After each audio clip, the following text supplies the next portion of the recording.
It's now a week into this operation, and the first thing that we can say about it was this really took the Russians, who had previously had the momentum on the battlefield, by surprise, and has seriously put them on the back foot. Well, one of the initial focal points in the incursion into the Kursk region was around the town of Sudzha, and this town is critical for a number of reasons, one of which is there is an important gas transit point for Russian gas to reach Europe. The Ukrainians have basically shown that they have been able to seize control here of a critical piece of energy infrastructure.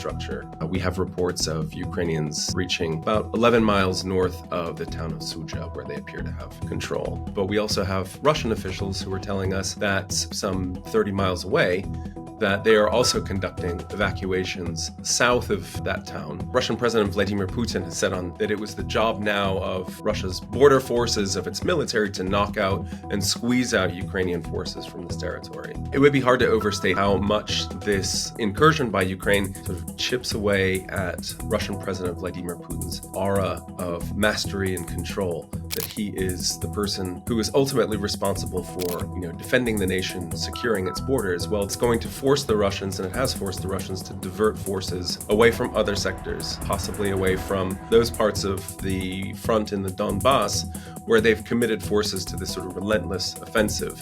Kursk region is just over the border from Sumy region, which has basically been kind of a dormant line in the conflict. We're seeing images of the sort that we haven't seen sort of since the opening days and weeks of the Russian full-scale invasion. In one of the villages in the Kursk region, Ukrainians successfully struck a Russian column of troops. We need to get more details here, but the images, this destroyed and burnt out convoy, kind of speak for themselves. It's been a massive morale boost for Ukraine. There's been a massive embarrassment to the Kremlin, and it's been a huge PR boost for the Ukrainians, who have really needed a win